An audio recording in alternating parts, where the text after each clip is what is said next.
I could never do the carnivore diet. Hi, my name's Tom, and this is my carnivore life. I've had a number of people that have noticed a change in me and have asked about what I've been doing. And of course, I tell them I'm doing a carnivore diet.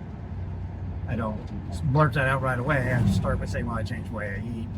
Then it goes on from there. And as soon as I say the carnivore diet, most of them will say, well, I could never do that.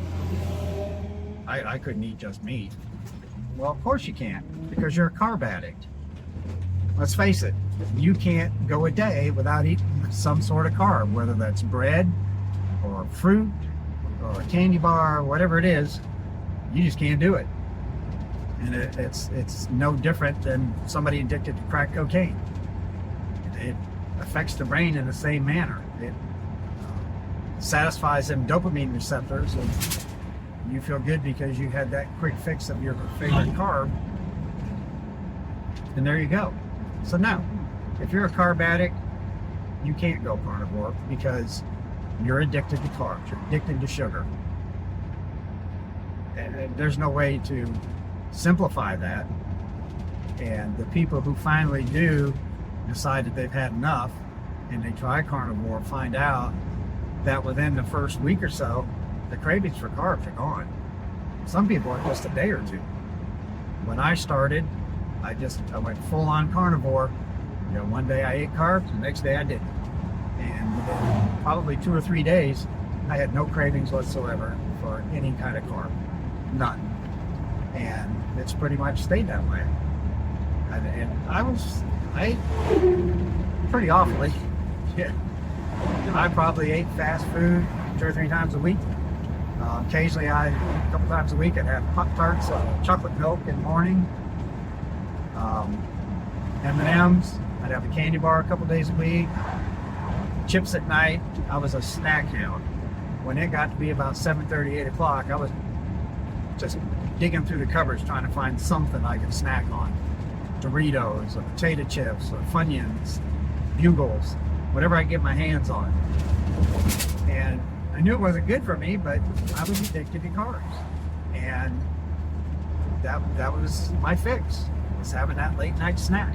And I know a lot of that contributed to my weight gain and my health issue. But I did it anyways. But once I really got the black and white of what was happening to me, that was over. And I jumped right into carnivore and I haven't looked back. And it's been fantastic. The weight loss just was a side effect. But I feel sorry for people who won't even give it a try, even though they see my results. They just, for whatever reason, they're just addicted to carbs and they're not going to give them up. And I feel sorry for them because who wants to live that way? Being sick all the time, being overweight. I don't understand it, but I guess that's just me.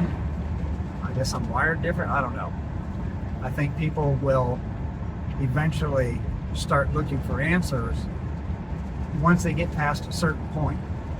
And everybody's certain point is different. Mine was my medical issue. Once I got diagnosed, boom, I was all in.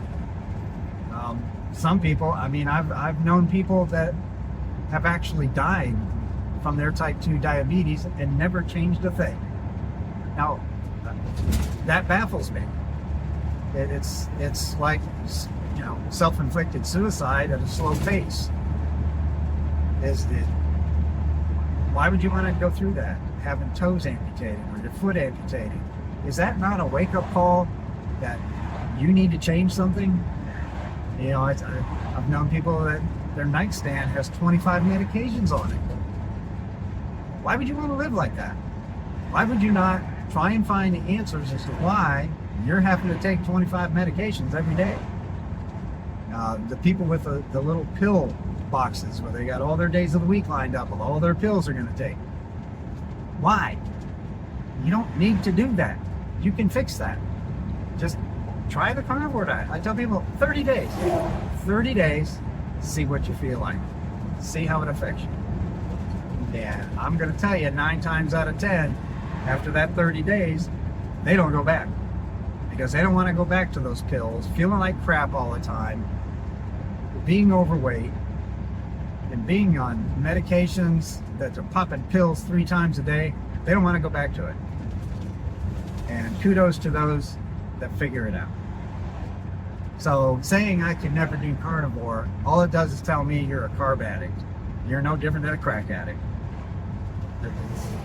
I mean, that's plain and simple, to the point. So, you know, take that for what it's worth. But if you're one of those people that thinks you can't do carnivore, you need to take a look in the mirror, because you're a carb addict. You cannot live without the sugar and the processed sweets that fill your day, basically, because every meal, every snack, you got to have that sugar fix, whatever that form that is. For some people it's bread, some people it's pie, some people it's cakes, some people it's cookies or candy bars, whatever it is. Carb addicts have that one thing that they got to have every day. So if you're still a carb addict, what is it that you got to have every day? Give me a comment, let me know what it is. Have you tried carnivore and couldn't do it? Or are you too afraid to try carnivore because of all the stigma around it? Or you just don't want to try carnivore because you like your food too much? Are you eating to live or living to eat? That's a good question. Maybe you need to look in the mirror and ask yourself that question. If you liked this video and enjoyed it, give me a thumbs up. Subscribe to my channel so you can be notified when I get new videos coming out. And as always, have a great day.